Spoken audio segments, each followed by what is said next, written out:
Bueno, buenos días, Emilio. ¿Qué tal? Un ¿Qué tal? gusto. Muy buena. ¿Cómo va? ¿Todo bien? Todo muy bien y Bu- muy contento de compartir otra vez contigo en esta Bueno, ventana tecnológica. sí, así estamos. Bueno, muchas gracias y hoy es como propuse en el Facebook y en el canal, tema libre. Entonces, la idea es que las personas fueran haciendo preguntas, que yo ya las tengo acá anotadas, y vamos a ir tratando de ir respondiendo lo que podamos responder, ¿no? Este, bueno, pero en principio hay una pregunta central que es, yo ya te la dije antes de empezar, que es un poco la gente a veces me pregunta en el canal o en el Facebook cuando uno va subiendo videos, bueno, este hombre, la información que tiene, todo lo que nos da, a veces nos habla de sabios, sabias, nos habla de culturas. ¿Cómo es? ¿Cómo él se hizo de todo esto brevemente? ¿Cómo él accedió a esta información? Ujú. Muy bien, pues encantado de compartir al respecto. Quizás hay que comenzar subrayando dos cuestiones. Por un lado, todo lo que tiene que ver con la conciencia, la espiritualidad, el estudio acerca de la conciencia y de la espiritualidad, el estudio hacia adentro de mí, el estudio hacia afuera, eso es la prioridad en mi vida. Prioridad absoluta en mi vida. Hago otras cosas sin ningún tipo de duda, tengo una actividad laboral, tengo amigos, tengo actividades a modo de aficiones, pero la prioridad completa, clarísima que hay en mi vida es todo lo que tiene que ver, en el sentido amplio del término, con la conciencia, hacia adentro y hacia afuera. Eh, Punto segundo a subrayar. Eh, Desde muy pequeño, desde muy jovencito, me he acostumbrado a ser muy organizado. Eh, Aprendí que la organización no tiene que ver con una preocupación por el futuro, sino que es algo que tienes que hacer en el presente para que después, cuando ese presente se vaya desenvolviendo, eh, tu dominio, tu capacidad de acción en ese desenvolvimiento del presente que llamamos futuro, esté realmente en mis manos. Pude comprobar que la improvisación, pude comprobar que el dejar para mañana lo que pueda hacer hoy, etcétera, Mm, me originaba conflictos, problemas y preocupaciones. Y en cambio, cuando me ocupaba de tener las cosas organizadas, incluso en el medio, en el largo y en el muy largo plazo, eso facilitaba que la vida fluyera del modo que en armonía y en equilibrio yo pretendía. Así mm, que comencé desde joven, se materializó fundamentalmente en la época en la que hice preparación de oposiciones como técnico de la Administración General del Estado, economista que hice oposiciones a esas plazas, y ahí ya fui impecable en la organización del tiempo, porque preparándome esas oposiciones yo quería hacer también la tesis doctoral, quería también tener, bueno, pues las relaciones normales claro. con la que en ese momento era mi pareja, con mis amigos, y me organizaba muy bien, Jorge. Y Mm, eso lo he ido manteniendo en el tiempo. Yo tengo, por tanto, un día a día bastante organizado. Que si hay que improvisar, se improvisa. Que si ocurre cualquier cosa y te trastoca, no pasa absolutamente nada. No me agobio en lo más mínimo. Otra vez se recolocan las piezas y ya está. Entonces, estas dos cuestiones iniciales son importantes de tener en cuenta. Que esto es prioritario en mi vida y que tengo capacidad de organización. A partir de ahí, con esa prioridad y con esa capacidad de organización, hace ya tiempo que tengo una sistemática de estudio. Una sistemática de estudio hacia adentro, silencio, meditación, introspección y una dinámica de estudio hacia afuera. Dicho de una forma muy directa, elijo temas, bloques temáticos, por así decir. Y mm, esos bloques temáticos, aunque me centre prioritariamente en uno, porque esté preparando un taller, porque esté preparando un libro, porque esté preparando unas conferencias, aunque me centre prioritariamente en uno, los otros no están ni mucho menos cerrados. Porque también he ido comprobando que cuando se estudia el tema A, te surgen, en lo que estás leyendo, en los vídeos que estás viendo, te surgen cuestiones que pertenecen a otros ámbitos temáticos. claro. Entonces, cuando yo estudio, por ejemplo, cosmogénesis, lo que hubo antes del Big Bang y lo que ha habido después del Big Bang, estudio textos espirituales, estudio textos científicos, Pero claro, a veces surgen cosas que tienen que ver con la humanidad o con el planeta Tierra, o que tienen que Claro. ver con prácticas de vida sencilla en los textos que estoy consultando. Entonces, tengo abierto mentalmente e informáticamente como habitáculos, como foros, donde voy incluyendo todo lo que me voy encontrando, aunque esté trabajando en una línea prioritaria. Eso Claro. hace que en estos momentos esté trabajando en cosmogénesis, todo lo que tiene que ver, como decía antes, en lo que hay antes y después del Big Bang, esté trabajando en antropogénesis, la protohistoria del planeta Tierra, la evolución de la vida en el planeta, las humanidades que se han ido desplegando en el planeta hasta llegar al momento actual, las que nos pueden suceder. Igualmente tengo centrada la atención en todo lo que tiene que ver en el conocimiento de uno mismo, los diferentes componentes del ser humano, el análisis del mundo en el que estamos, que como tú sabes, a mí me gusta decir que es una sociedad distópica.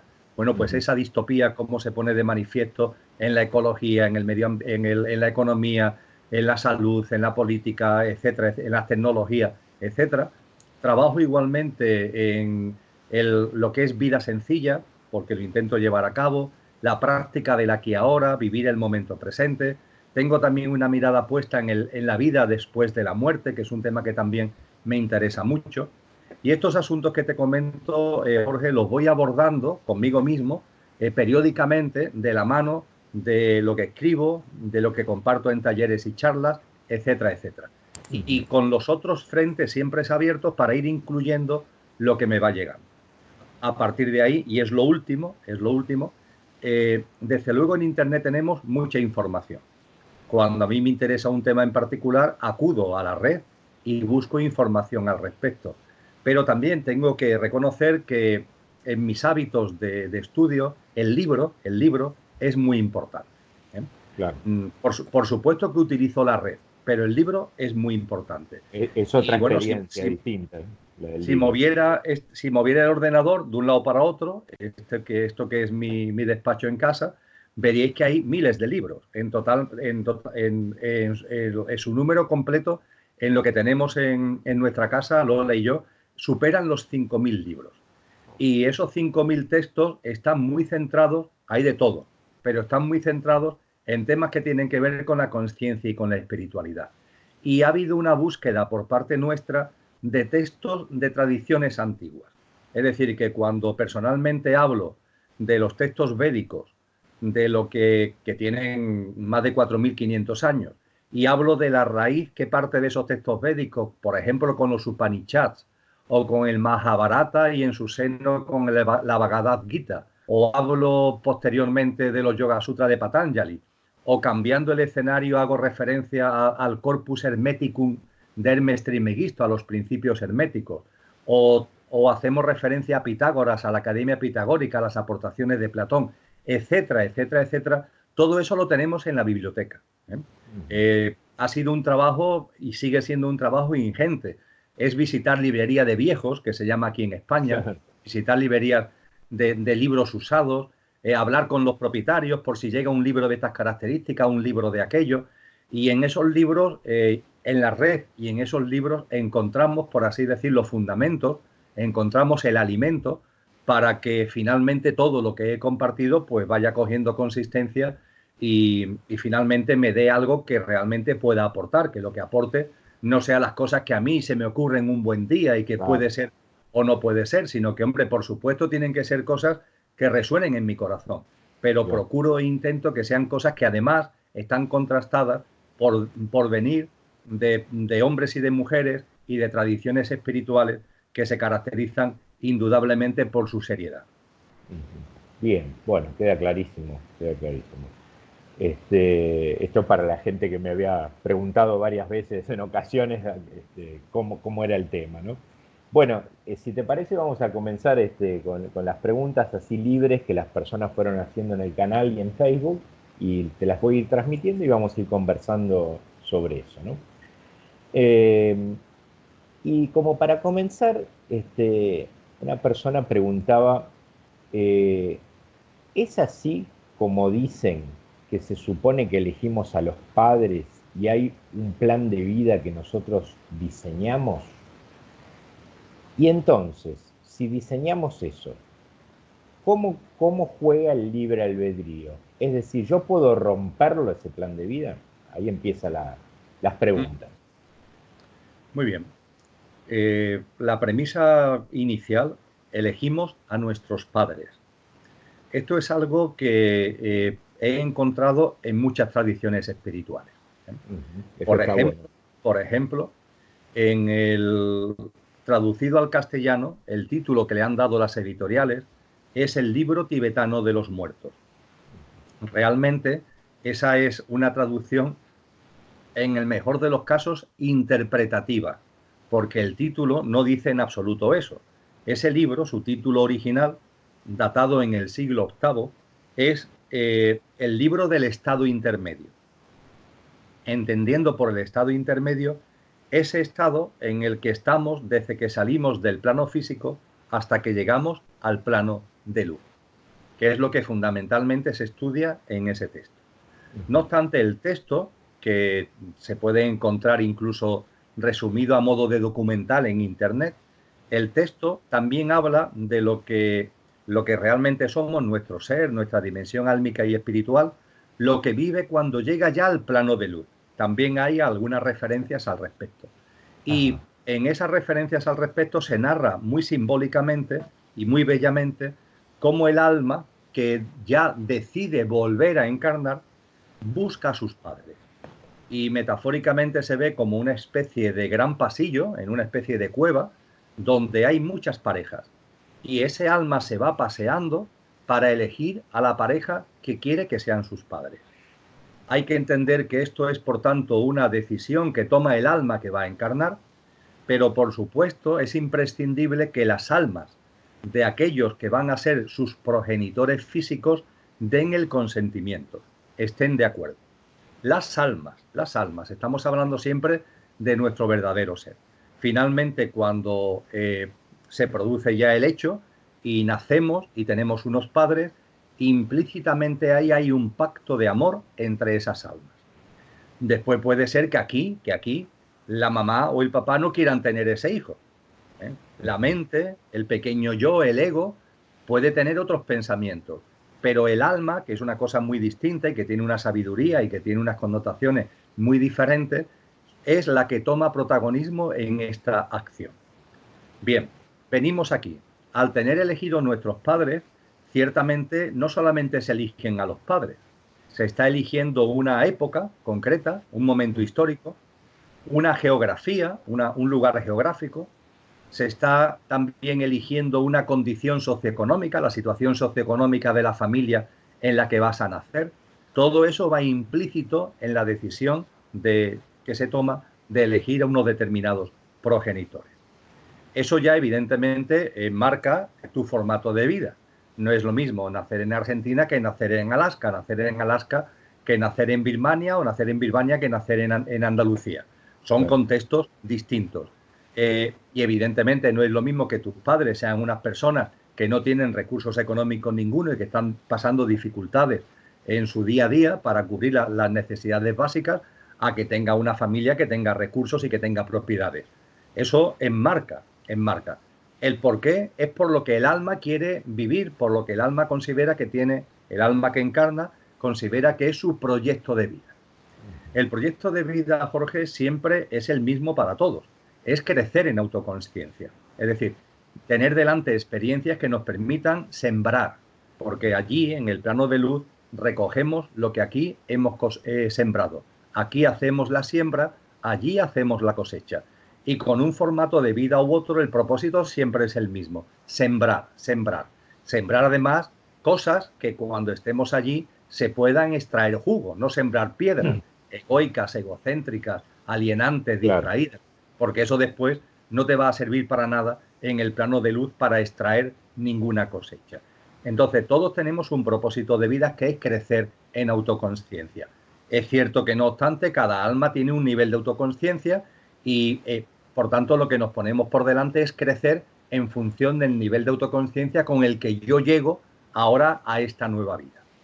Y se nos plantea, por tanto, hay un propósito de vida que es crecer en autoconsciencia en el marco que tú has diseñado al elegir tus padres, etcétera, etcétera, y partiendo del nivel de autoconsciencia previo que tú tienes en el momento de encarnar. Y dicho esto, cuestión final, el tema del libre albedrío. El libre albedrío se puede entender de dos maneras. Te pongo un ejemplo que creo que le puede valer a la persona que ha hecho la pregunta. Vamos a suponer que el libre albedrío, tú has decidido, Jorge, que tu vida, tu propósito de vida es viajar en coche desde Buenos Aires a Santiago de Chile. Ese es tu propósito de vida. Y bien, tienes que hacerlo, te pongas como te pongas. Tienes que hacerlo, te pongas como te pongas.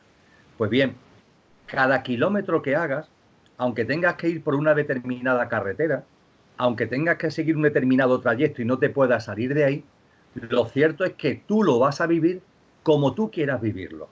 Tú puedes ir de Buenos Aires a Santiago de Chile por una misma carretera, pasando por los mismos sitios, en un mismo coche si quieres, pero el modo de vivirlo va a depender de ti. Puedes ir tranquilo, disfrutando del viaje, escuchando buena música, teniendo buenas conversaciones, pendiente de lo que hay en tu entorno, disfrutando del paisaje, disfrutando de los sitios por los que vas pasando, haciendo paradas de vez en cuando para vivenciar y para disfrutar de esos sitios. Eso es una forma. U otra forma distinta es hacerlo como estresado, queriendo llegar, sin disfrutar el momento, siempre, claro, en definitiva, con estrés y con tensión. Fíjate que el objetivo de vida es el mismo, ir de Buenos Aires a Santiago. La carretera es la misma, vas a pasar por los mismos sitios, pero en función de ti, vas a vivirlo de una forma o a vivirlo de otra. Hay otros sabios, otras sabias que dicen, no, el libre albedrío es más amplio, porque aunque tú hayas nacido para ir de Buenos Aires a Santiago, en el camino te puedes desviar. Puede ser que en un momento determinado del camino, efectivamente, digas, pues mira, a esta altura yo voy a coger que me han hablado de Uruguay o me han hablado de Paraguay y me voy hacia otro lado distinto. O no, mira, yo aunque es verdad que quiero ir a Santiago de Chile, pero aunque quede muy lejos, es que la Patagonia no me la puedo perder. Entonces yo quiero irme a la Patagonia, ¿no? Entonces, claro, eso te desvías del camino de tal forma que posiblemente ya nunca retomes el camino a Santiago de Chile. ¿Y qué pasa con eso no vivido que en teoría vos, porque lo diseñás vos junto con guías o, bueno, gente que te asesoran, digamos, pero, digamos, ¿qué pasa con eso? ¿Queda pendiente? Efectivamente. Puede ser, Jorge, que al desviarte del camino, se puedan vivir experiencias que suplan de algún modo las que tú pretendías vivir. Puede ser que yendo hacia la Patagonia, pues viva una serie de experiencias que de algún modo suplan o valgan en lugar de las que hubieras vivido en caso de seguir a Santiago de Chile. Y aquel tipo de vivencias, aquellos tipos de, vamos a decirle, de ganancias de cualidades, porque cuando vamos avanzando en autoconsciencia también vamos ganando cualidades. Esas cualidades que no ganes en esta vida, porque te has apartado de tu camino, lo harás en la siguiente, efectivamente, claro, quedarán como pendientes para tu siguiente encarnación. Lo cierto, y esto es lo más importante, Jorge, es que finalmente siempre hay un libre albedrío.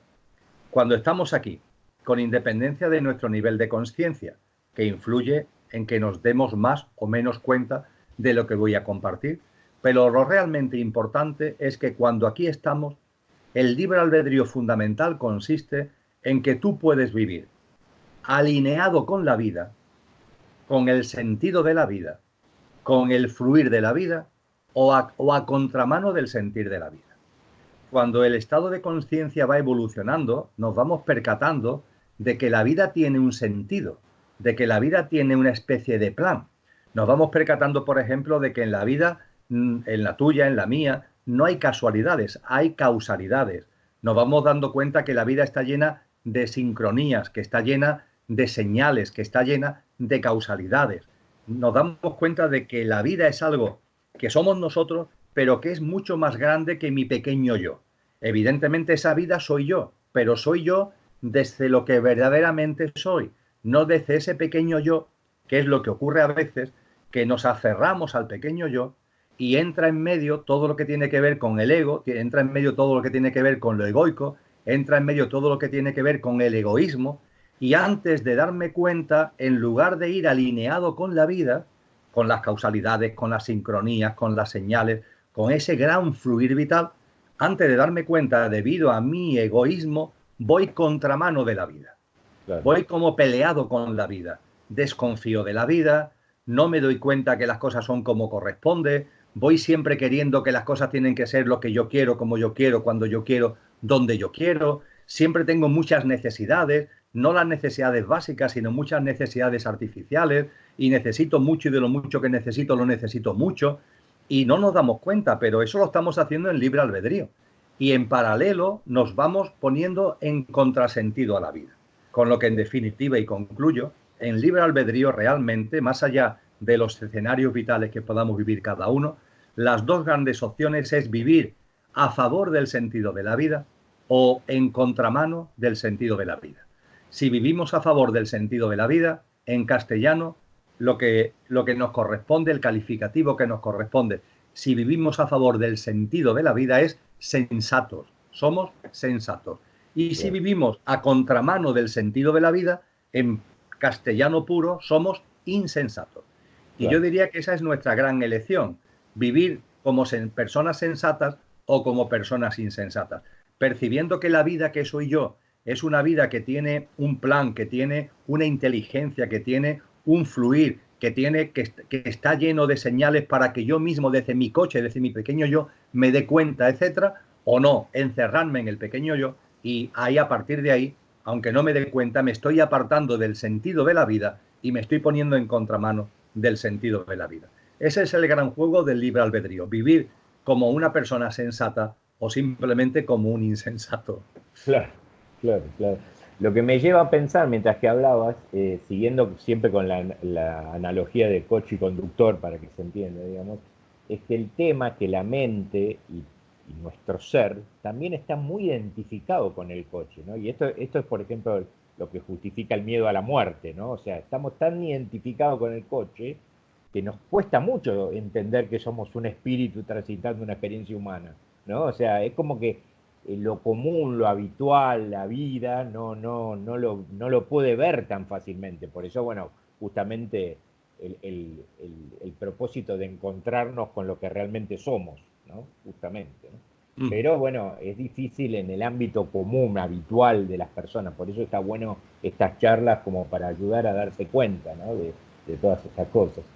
Eso es un tema, Jorge, si me permite que te interrumpa, sí, es un tema muy importante, enormemente importante. ¿Por qué? Obviamente nos identificamos con nuestro pequeño yo, con nuestro yo pasajero, efímero, que tiene fecha de caducidad, que va a morir, nuestro yo físico, emocional y mental. Nos creemos que somos eso porque hemos olvidado lo que realmente somos. Si recordáramos lo que realmente somos, no podríamos identificarnos con lo que no somos. Por tanto, hay un telón de fondo que es un problema de olvido, un problema de amnesia, un problema de Alzheimer. Sufrimos un profundo Alzheimer sobre lo que somos. Y como no nos damos cuenta de lo que somos, nos identificamos con lo que no somos. Ahora bien, a efectos prácticos, vamos a suponer que esto que estamos tú y yo compartiendo, las personas que ahora que estén viendo este vídeo, dicen, yo ya lo entendí, ya lo entendí. Lo que tengo que hacer es recordar lo que realmente soy. Muy bien, por supuesto que sí. Pero ¿eso cómo se lleva a la práctica? Ya pasamos ahora de la idea, del intelecto, de la teoría, a la práctica. ¿Eso cómo se llama a la práctica? ¿Cómo se lleva a la práctica? Bien, no se lleva a la práctica desde tomar una decisión de que yo voy a vivir como lo que realmente soy. Yo voy a vivir como el ser divino, infinito y eterno, que es mi auténtica naturaleza. Porque cuando esa decisión se formula, y se formula, lo puede formular verbalmente, pero lo formula mentalmente, lo más probable es que es el pequeño yo el que lo está diciendo. Es decir, al pequeño yo le ha gustado, le ha traído la idea y dice, oye, por supuesto que sí, yo soy divino, infinito y eterno y lo voy a interiorizar. Corremos el riesgo, es muy frecuente, de que sea el pequeño yo el que se apropia de la idea, y al apropiarse el pequeño yo de la idea, no vamos a ir a ningún sitio. En ese sentido, ¿qué es lo que nos han aconsejado personas que antes que nosotros han recorrido el camino? Pues es algo muy sencillo. Para que lo que tú eres de verdad, tu yo superior, para no perdernos, para que Sí, sean sí, claros los conceptos, para que sí. tu yo superior aparezca en escena, que hoy está ocupado por el pequeño yo, la única manera es que el pequeño yo se vaya quitando de en medio para que deje espacio al yo superior. Es decir, el yo superior no va a entrar en acción empujando al pequeño yo. Es imposible. Lo que tenemos que hacer es ir quitando al pequeño yo de en medio para que el yo superior vaya, al tener espacio, vaya apareciendo en escena. Con lo que nos han aconsejado es ir quitando al pequeño yo de en medio. Y si no quitas al pequeño yo de en medio, por mucho que intelectualmente lo pretendas, el yo superior no va a aparecer. Lo cual nos lleva a la última cuestión. Bueno, ¿y cómo consigo que el pequeño Claro. yo tenga menos protagonismo en mi vida? ¿Cómo consigo que el pequeño yo se vaya quitando de en medio, vaya dejando espacio? ¿Cómo lo consigo? Pues muy simple, dándote cuenta del espacio que ocupa, dándote cuenta del espacio que ocupa, dándote cuenta de cuando aparece en tu vida, dándote cuenta de los pensamientos, las emociones, las conductas, los comportamientos que hay en tu vida y que son propios del pequeño yo. Simplemente, Jorge, con darte cuenta y tomar conciencia, no peleándote, no peleándote, sino a ser posible riéndote, aceptando desde la risa, ese pequeño yo, desde el darte cuenta, el tomar conciencia y la aceptación, va a ir poco a poco, ir quitándose de en medio. Por ejemplo, cuando aparezca el pequeño yo diciendo necesito mucho y lo mucho que necesito lo necesito mucho, tomas conciencia y te ríes. Tu yo superior sabe que necesitas poco y lo poco que necesitas lo necesitas poco. Y simplemente aceptas que ese pequeño yo con el que te has identificado, ahí anda, queriendo cosas, tener, retener, acumular, poseer, atesorar. Te das cuenta, tomas conciencia y no te peleas contigo, no dices hay que ver cómo soy, lo aceptas. Es consecuencia del aferramiento que has tenido a tu pequeño yo. Con esa práctica que los antiguos llamaron nariz vertical, te das cuenta, tomas conciencia y aceptas, la práctica nos va a poner de manifiesto, a mí me ha servido muchísimo, para ir viendo que esa presencia del pequeño yo sigue produciéndose, pero cada vez menos. Y cuando aparece, cada vez aparece menos. Cuando aparece el pequeño yo diciendo las cosas tienen que ser como yo quiero, lo que yo quiero, cuando yo quiero, donde yo quiero, me doy cuenta, tomo conciencia y lo acepto. Ahí está otra vez el pequeño yo. Y veo como poco a poco se va retirando. Cuando aparece ahí una vocecita que me dice, yo no quiero tener dudas, las dudas me paralizan, ahí está el pequeño yo, porque desde lo que de verdad somos, sabemos que las dudas son imprescindibles, las dudas son un Claro. factor de impulso. Vamos, si no tenemos dudas no podríamos avanzar en el camino. Gracias a que tenemos dudas son los factores de impulso. Lo que no pueden es convertirse en dudas pasivas que nos ralenticen. Te estoy Claro. poniendo algunos ejemplos, Sí, sí, Jorge, sí. de lo que es esa presencia en nuestras vidas del pequeño yo. Nos damos cuenta, tomamos conciencia y aceptamos. Por esa regla tan simple que es la práctica de la nariz vertical dicho por los sabios antiguos, ese pequeño yo va a ir apareciendo cada vez menos y el tiempo que aparece va a durar menos. Es decir, va a ir dejando un espacio para que lo que tú eres, tu yo superior, de manera natural, aparezca en escena. Ese es el procedimiento que nos han enseñado. No consiste en pelearte con el pequeño yo, en decir, sí, pues yo ahora voy a vivir desde el yo superior. No, es una práctica de darte cuenta cuando el pequeño yo aparece en escena y en ese tomar conciencia el pequeño yo va desapareciendo de la escena. Claro, claro, está perfecto. Porque además, digamos, sería medio ridículo enojarse con sí mismo porque es constitutivo tuyo también el pequeño yo. O sea, Claro. no tiene sentido enojarse con eso porque es parte mía. Bien, y siguiendo la línea de esto, muy claro quedó. Siguiendo la línea de esto, hay una persona que preguntó, entonces, si cada uno diseña su plan de vida y yo me topo en la calle con un señor que está viviendo en la calle, ¿debo intervenir o no? Porque a lo mejor ese es su plan de vida. ¿Por qué yo tengo que ayudarlo? Una buena pregunta también, ¿no? Muy buena Este, pregunta, sí, sí. sí, Muy buena pregunta que vamos a intentar responderla con un símil. La vida de cada uno la tuya, la mía, la de esa persona que realiza esa pregunta, la de cualquier persona que esté siguiendo este vídeo, la vida de cada uno en particular, podemos verla como un autobús. Un autobús. Un autobús que tiene paradas. Y que yo, tú, la persona que ha hecho la pregunta, las personas que están siguiendo en este vídeo, somos los conductores del autobús. Vamos conduciendo el autobús. Yo tengo mi autobús, tú tienes tu autobús, la persona que ha hecho la pregunta tiene su autobús, el resto de las personas que están siguiendo este vídeo tienen su autobús. En ese autobús siempre estamos nosotros. En nuestro autobús, en mi autobús, siempre estoy yo. Pero además de que en el autobús estemos cada uno de nosotros en nuestro respectivo autobús, en ese autobús se sube gente continuamente. Hay paradas y hay gente que se va subiendo al autobús. Y también hay gente que se va bajando. Si observamos nuestra vida, podemos verla como ese autobús. En tu vida, en mi vida, en la vida de cada uno de nosotros, siempre estoy yo, siempre está cada uno en su vida, claro, y van apareciendo personas y desapareciendo personas. Personas que suben al autobús, personas que se bajan. Algunas personas suben y se bajan muy rápidas.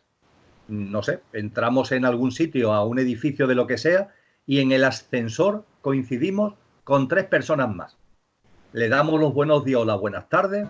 Cuando llegamos a la planta que sea, nosotros nos bajamos y a esas 3 personas no las volvemos a ver nunca más en nuestra vida. Claro. Esto ha sido rapidísimo. Estas personas han entrado en nuestro autobús porque han estado en nuestra vida, han estado ahí en mi vida. Pero su presencia en el autobús ha sido rapidísima. Han subido y se han bajado. Cuando, por ejemplo, tenemos una pareja con la que nos comprometemos, bueno, pues esa pareja sube a otro autobús y ahí sube en el autobús para estar un cierto tiempo. Puede ser que toda tu vida, puede ser que sea una pareja que te va a acompañar toda tu vida. Cuando tenemos hijos, nuestros hijos son seres que suben al autobús y puede ser, lo más probable por ley de vida, es que te acompañen, estén en el autobús. Eso no significa que se lleven bien o mal contigo, pero van a estar en tu vida. Se lleven bien, se lleven mal. Los que se suben al autobús pueden ser para darte un abrazo y darte cariño y apoyo, o puede ser para gastarte una broma pesada o hacerte la puñeta, como decimos por aquí, ¿no? Pero lo cierto es que están en tu autobús. Entonces, permanentemente, en nuestra vida hay gente subiendo y bajando del autobús. Y todos los que se suben al autobús tienen un papel en nuestra vida. El que se sube para apoyarte de corazón y el que se sube enfadado contigo y poniéndote las cosas difíciles. Si suben al autobús, tienen un papel en tu vida. Finalmente, el ejemplo concreto que nos ha puesto esta persona.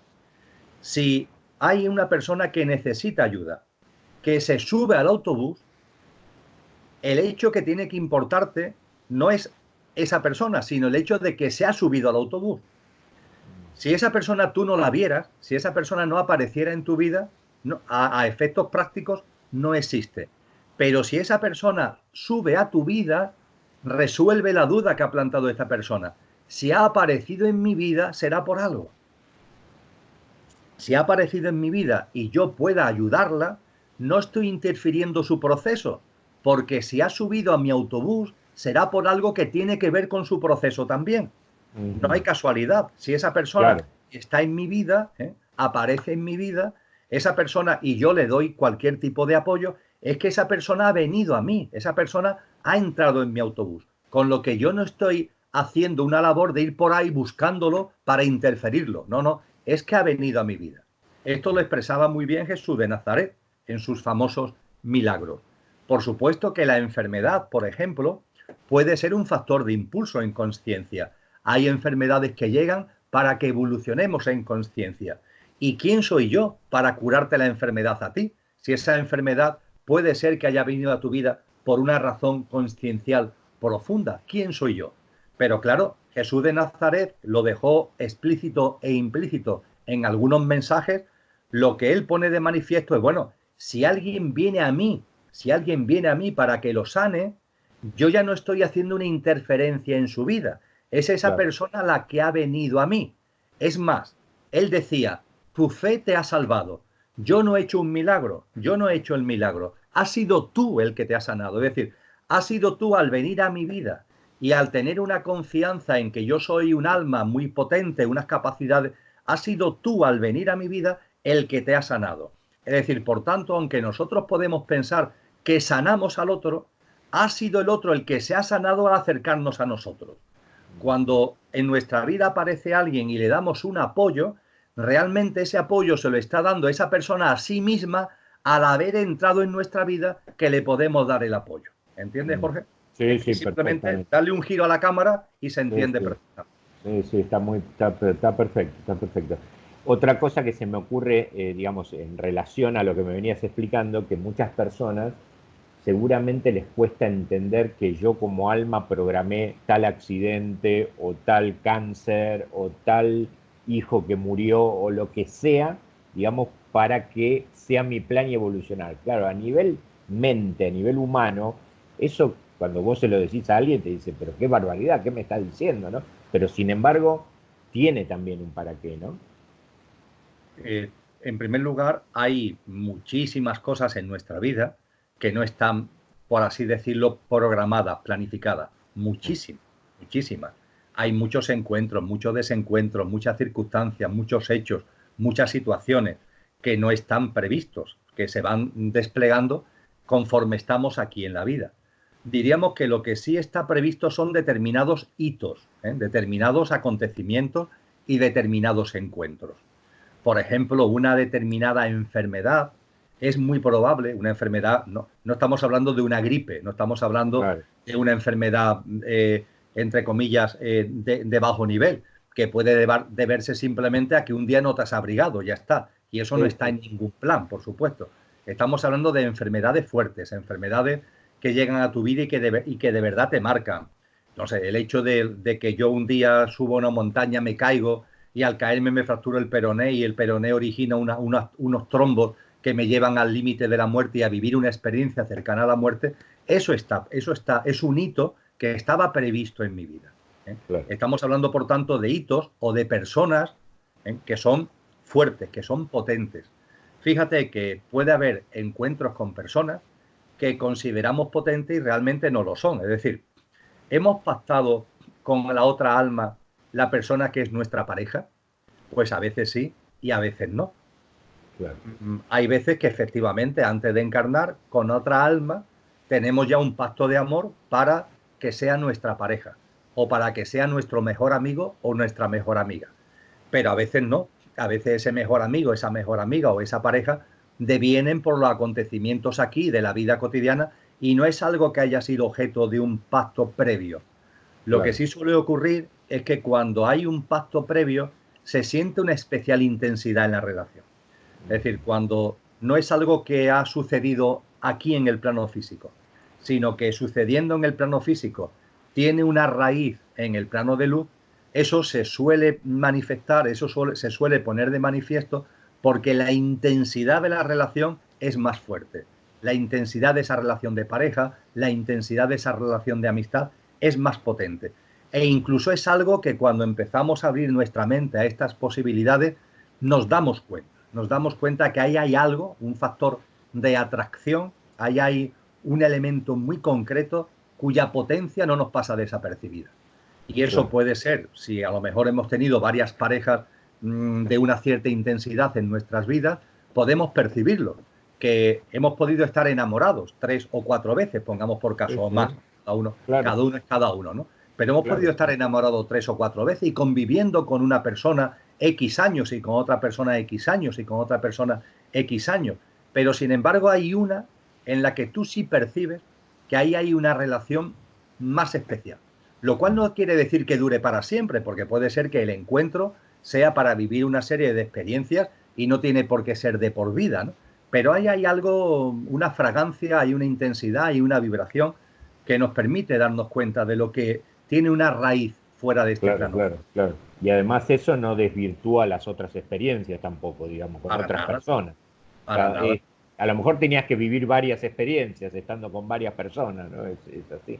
Sin duda. Por mi trabajo me toca a veces estar con personas en duelo y sobre todo que, por ejemplo, han perdido un hijo de bebé muy chiquito, ¿no? Y entonces a veces no entienden, cuesta mucho explicarle, y obviamente uno no puede en principio salirle con esto de que, bueno, es el plan de esa alma morirse al mes de que nació ese bebé porque te mata, ¿no? Las personas pero hay que entender, cuando uno puede abrir la conciencia a esto, hay que entender de que por ahí sí era una experiencia que ese niño que viene tiene que vivir y que la experiencia a veces no es solo para él, a veces también para la madre, ¿no? En muchas ocasiones, Jorge, cuando un alma encarna para vivir una experiencia corta de vida, muy corta de vida, meses o unos cuantos años, eh, obviamente el camino que ese alma recorre es corto. La capacidad que tiene ese alma encarnada en un niño, en una niña, de experimentar y por tanto de vivir, de echar semillas que pueda cosechar en el plano de luz, como hablábamos anteriormente, es muy Sí, limitado por la duración tan cortita de su vida y por las limitaciones que supone ser un niño o una niña, no haber tenido, o un adolescente, no haber tenido la capacidad de desarrollar una vida madura, que es donde de verdad podemos sembrar con mayor responsabilidad, etcétera. Cuando hay una muerte, vamos a decirle prematura, sean meses o sean un puñado de años, el trayecto que recorre ese alma encarnada es muy corto. Lo cual nos tiene que llevar a reflexionar. ¿Ese alma ha encarnado para esto? ¿Tiene sentido? ¿Tiene sentido que encarnar no es sencillo, en volver a este plano, proyectarnos otra vez a este plano? ¿Tiene sentido todo eso para algo tan corto?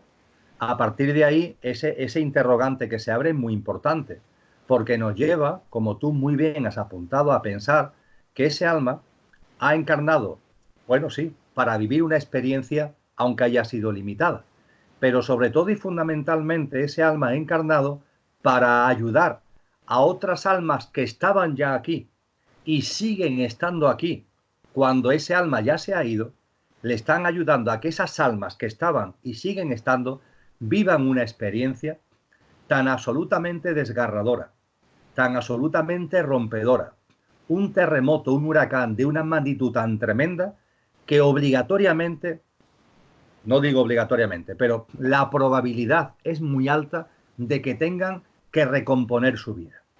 Ese suceso tan tremendo, ese suceso tan trágico, obliga a, yo lo he vivido, tú lo has vivido mucho más que yo, con mucha gente, obliga a mucha gente que estaban en el entretenimiento, que estaban en la distracción, que estaban en el olvido absoluto de todo lo que tiene que ver con lo trascendente, y sin embargo, una noche oscura, un palo de este calibre, a muchas claro. personas le ha servido para, con un dolor inmenso, pero le ha servido para que se pregunten cosas que antes no se preguntaban, para acercarse a gente que antes no se acercaba, para leer libros que antes no leían, para ver vídeos que antes no veían, y de esa forma se va abriendo un mundo nuevo.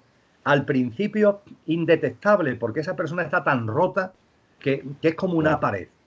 Pero bueno, también el paso del tiempo, la ayuda externa terapéutica, va posibilitando que esa persona, sin eliminar, por supuesto, el dolor, que sigue siendo inmenso, pero empiece a abrirse. Y cuando se abre y efectivamente empieza a preguntarse cosas, a plantearse temas nuevos, el dolor mismo le sirve como factor de impulso para avanzar en esa indagación. Una indagación que es externa y una indagación que es externa, que es el camino de la conciencia. Y en gran cantidad de casos, con bebés, con niños y niñas, con adolescentes que fallecen, lo que hay es un pacto de amor inefable, imposible de describir por su amor en palabras, que se hace en el plano de luz y por el que ese alma se presta a encarnar como tu hijo o como tu hija, para que tú tengas la oportunidad de vivir unos acontecimientos que mentalmente rechazamos, pero desde el Claro. punto de vista álmico son una bendición, porque te permiten que por fin, te abras a la vida de una manera distinta y puedas empezar a sembrar para que cuando desencarnes tú, papá, mamá, hermano, hermana, etcétera, cuando tú desencarnes, cuando corresponda, les traigas la cosecha a esta vida que a lo mejor lleva muchas vidas sin extraérselo. Muchas veces, Jorge, las almas del papá o de la mamá que toman esta decisión pactada con el alma del que es su hijo, son almas además que llevan ya varias vidas desaprovechando la encarnación, sin sacarle jugo suficiente a la encarnación, sin sembrar aquí lo que queremos cosechar cuando estamos allí. Y es como una decisión ya más radical, de decir, no, en esta encarnación yo no puedo desaprovecharla nuevamente y voy a definir unas situaciones que casi obligatoriamente me van a llevar a replantearme cosas, a salir del entretenimiento, del sota, caballo y rey de lo material, porque el propio terremoto va a hacer que esas autolimitaciones se vengan abajo. Es así de profundo y es así de hermoso.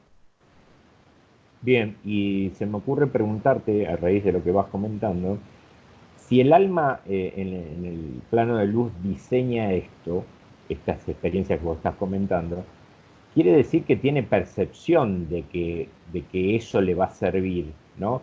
¿Por qué no le alcanza solo con saberlo previamente y tiene que experimentarlo en la dualidad y en este plano, ¿no? Porque ya lo sabe, si lo diseña es porque sabe que lo necesita, ¿no? Esa es un poco la pregunta, ¿no? Por una razón muy sencilla, porque las cosas hasta que no se viven directamente, no pasan de ser lo que aquí diríamos, en el caso del alma es distinto, pero vale la analogía, algo Sí. intelectual. El espíritu, que es lo que somos, el alma no es sino el vehículo que utiliza el espíritu para encarnar después en un cuerpo físico. El espíritu es conciencia pura. ¿Qué necesidad tiene el espíritu de envolverse en la materia?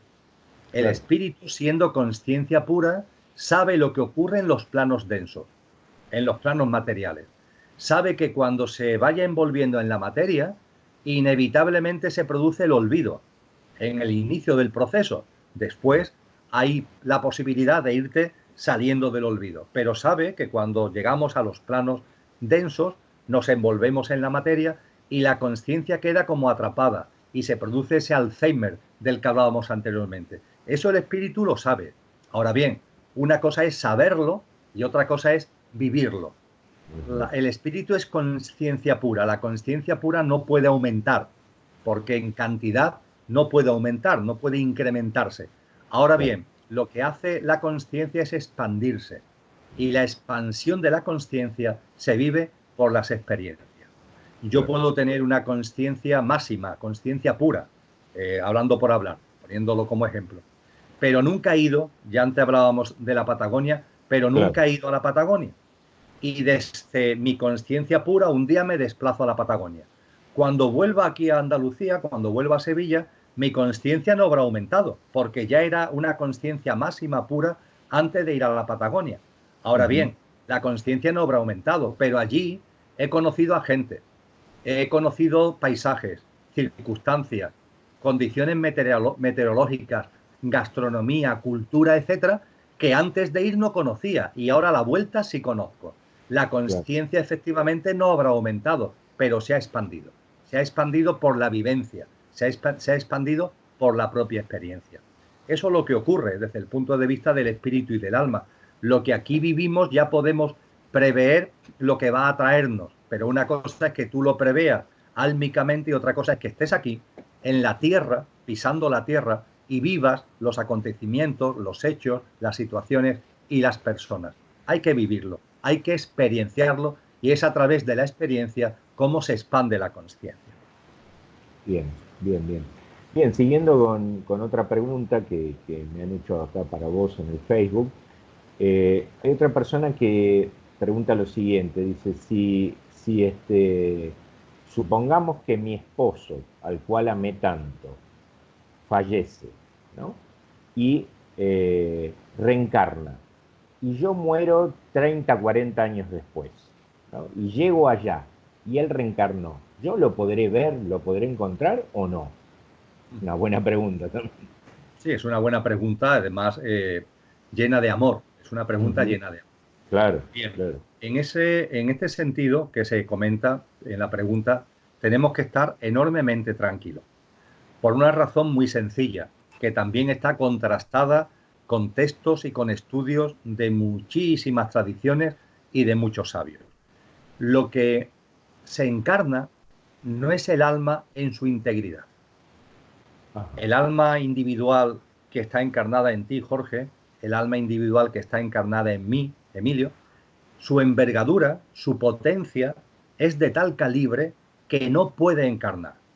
Dicho de una forma muy gráfica, no cabría en nuestro cuerpo. Nuestro cuerpo se desestabilizaría, se rompería, si el alma estuviera entera encarnada en nosotros. ¿Qué es lo que hace el alma? El alma encarna a través de una especie de rayo, a través de una especie de proyección. Es como si hubiera un foco muy grande, muy grande, muy grande, y el foco lanzara un rayo de luz. Y lo que encarna es el rayo de luz. Insisto que si encarnara el foco, la luz en su totalidad, no cabría en el cuerpo humano. Es una experiencia simplemente imposible. Lo que hace el alma desde su potencia es lanzar un rayo, y ese rayo de luz es el que encarna. Con lo cual, cuando, en el caso que ha comentado esta señora, hubo un alma que lanzó un rayo de luz y estuvo encarnado como quien fue su marido. El marido fallece y ese rayo de luz vuelve otra vez al gran foco.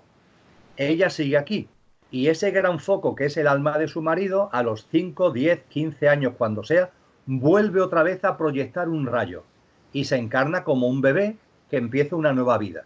Y mientras que ese bebé va desarrollando su vida, niño, etcétera, ella fallece.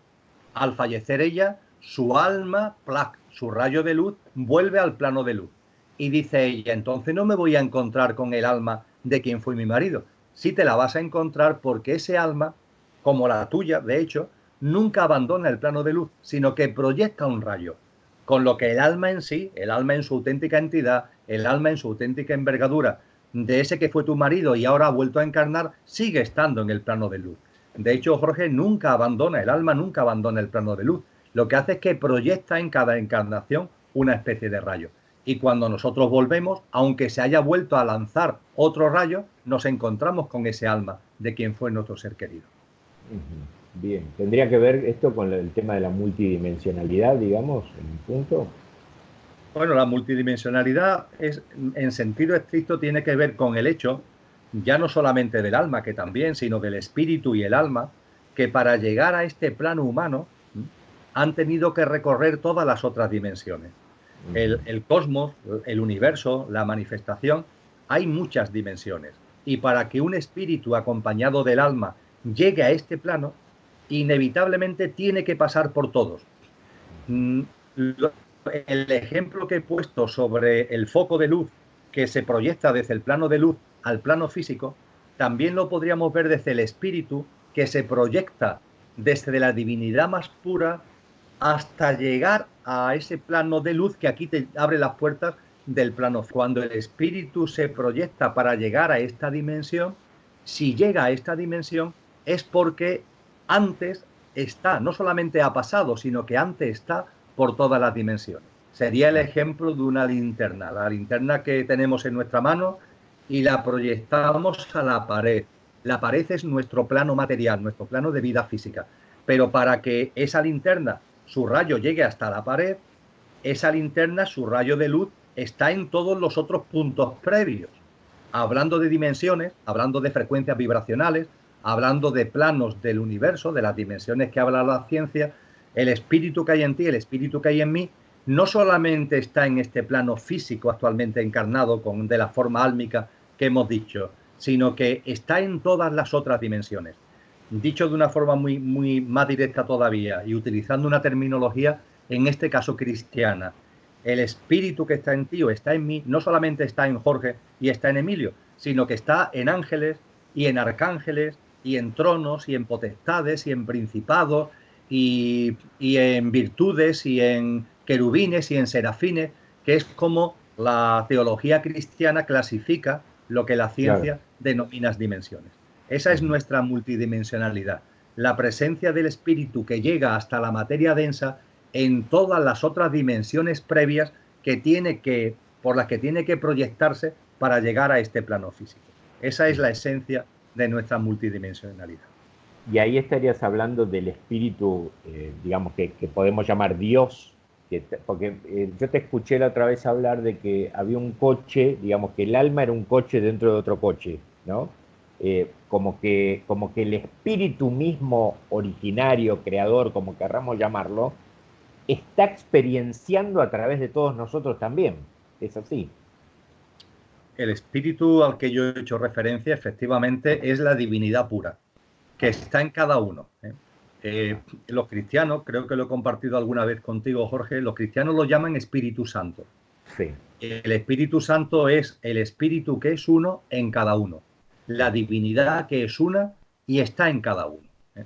Esa es la figura preciosa que los cristianos denominan el Espíritu Santo y que otras tradiciones espirituales le dan otros nombres, cada uno le da su nombre, pero el término Espíritu Santo cristiano a mí siempre me ha parecido especialmente bello. Es un espíritu que es uno y está en cada uno, como el aire que respiramos que es uno, pero al inspirar está en cada uno. claro, Y ese espíritu en dimensiones más sutiles, en dimensiones de más frecuencia vibracional, vive el espíritu tal cual. No necesita un alma para encarnarse en esos planos. Son planos de una enorme frecuencia vibracional. Pero cuando el espíritu ya empieza a meterse en planos más densos, necesita de una especie de vehículo que es el alma.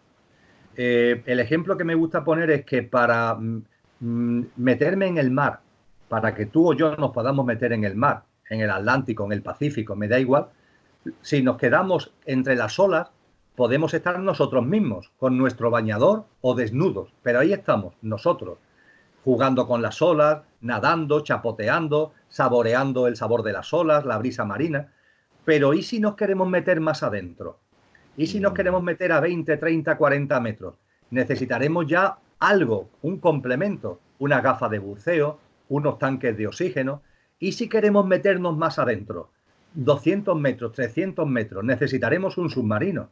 ¿Y si queremos meternos todavía más adentro? Lo que hace el espíritu en este plano nuestro, llegar lo más posible al fondo. Necesitas eso que la ciencia denomina batiscafo, ¿eh? Pues bien, el alma es eso. El alma es un complemento, un vehículo que utiliza el espíritu para irse metiendo en profundidades de la materia que per se son absolutamente incompatibles, como para nosotros es incompatible meternos a 20 metros de profundidad, no digamos ya a 800 metros de profundidad. El claro. alma es el vehículo que posibilita esto. Y finalmente, cuando aquí estamos, lo que se proyecta, lo que vive la experiencia, es una proyección de ese alma que es la que encarna en el cuerpo físico de un ser humano. Esquemáticamente expuesto, este sería más o menos Claro, el panorama general. claro, claro. Pero sigo siendo yo con mi individualidad. Yo, Jorge, vos, Emilio, la esencia básica de cada uno, ¿no? Bien, sigues, conforme vas bajando, vas adquiriendo una percepción de individualidad. Conforme la conciencia pura se va envolviendo en la materia, va teniendo la percepción de que no es el uno, sino que es uno. Es un juego de palabras, ¿no? Sí, sí, sí. Somos el uno, pero en la medida en que nos vamos envolviendo en la materia, vamos creyendo que somos uno, esa individualidad a la que tú haces referencia. ¿Qué es lo que ocurre? Que eso es el camino correcto, esa es la experiencia, eso es así. Ahora bien, una vez que estamos ya aquí, empezamos a despertar, entre comillas. Y en el momento en que un ser humano empieza a despertar y empieza a darse cuenta que es más que su pequeño yo, comienza el camino de vuelta. Lo que se ha metido en la profundidad marina empieza el camino de retorno. Es un camino de vuelta también de eones de tiempo, de un larguísimo Sí, tiempo. claro. Pero en la Claro. medida en la que vamos regresando, vamos perdiendo la percepción de ser uno para ir recuperando la percepción de ser el uno. En cualquier caso, en el plano en el que estamos ahora mismo encarnados, ya es un salto inmenso el percibir que no eres tu pequeño yo y el darte cuenta que tienes un alma individual. ¿Qué es un alma individual? Efectivamente, es un alma con nombre para entendernos. Es Sí, tu sí. alma. Con lo cual, la realidad es que cuando sigas subiendo en el retorno al hogar, la percepción esa de ser tú uno irá desapareciendo. Pero insisto, para lo que ahora nos ocupa, y ya es un salto cuántico en nuestro desarrollo en conciencia, romper la aferración al pequeño yo físico y material y empezar a verte como un alma individual, ya es un salto cuántico espectacular. Y empezar a vivir como ese alma que eres, que es un alma que no conoce la muerte, que es un alma con unas cualidades inefables en nuestros comportamientos, en nuestras conductas, pensamientos y emociones, ya es un salto cuántico espectacular.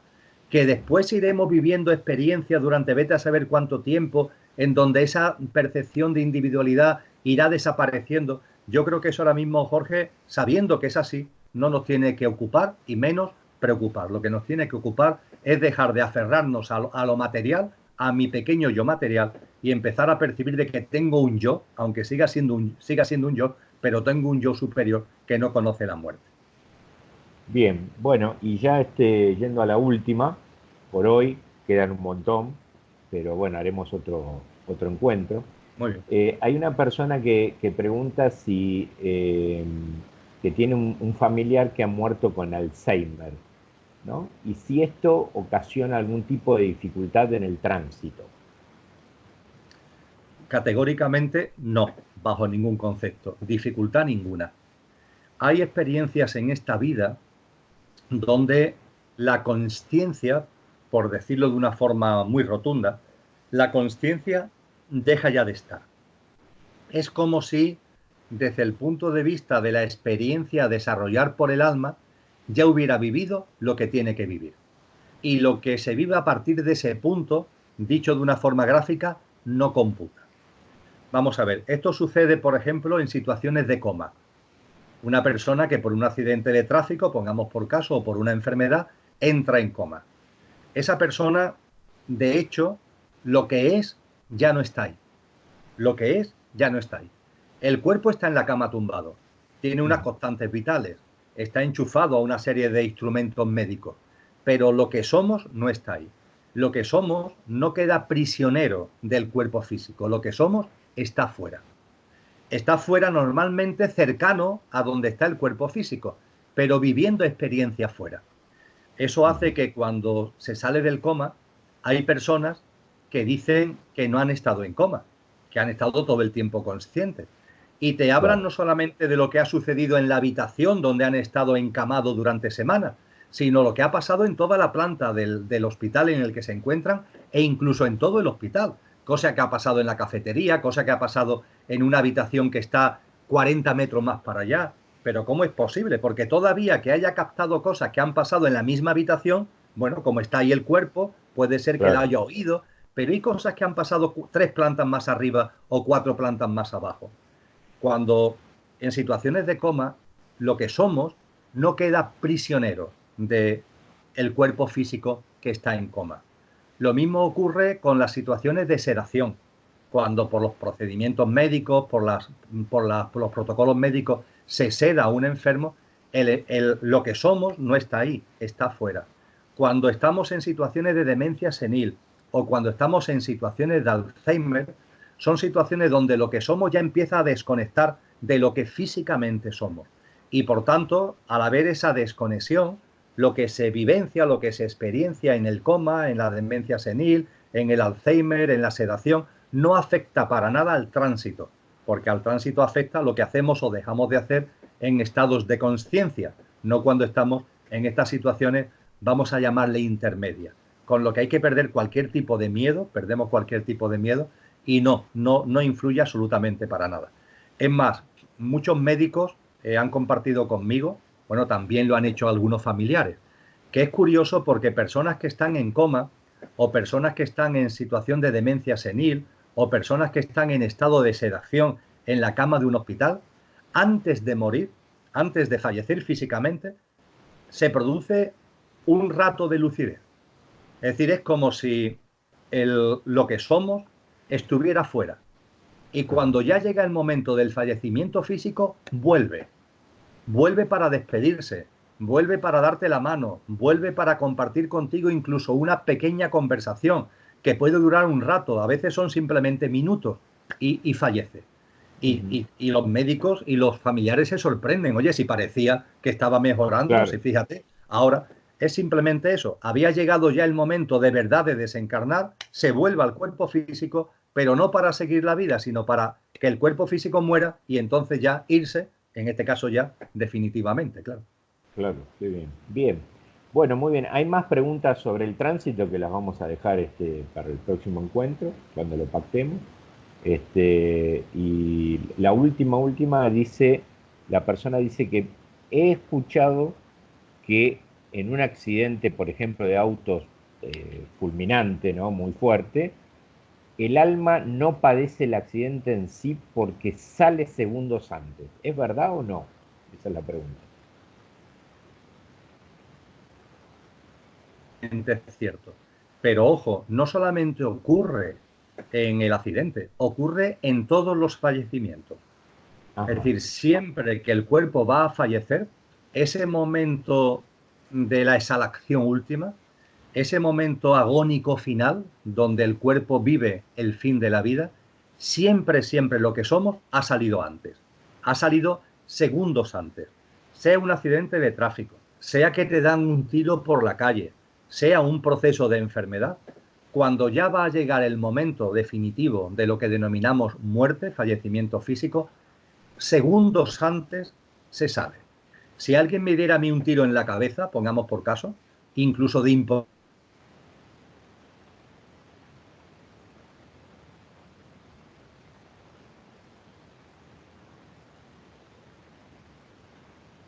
fuera es el impacto de la bala en lo que ha sido mi cuerpo durante esta vida física. Pero ya no estamos en el cuerpo. Ese momento que a muchas personas les asusta, lo han compartido con muchas personas.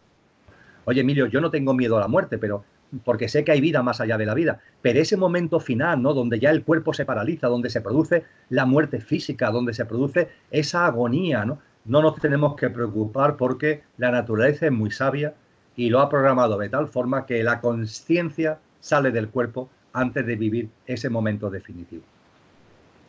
Muy bien, bueno, muy bien, la verdad que muy claro todo, espero que a la gente le sirva. Sé que quedaron muchas más preguntas y bueno, las iremos haciendo en la medida que vaya pasando el tiempo.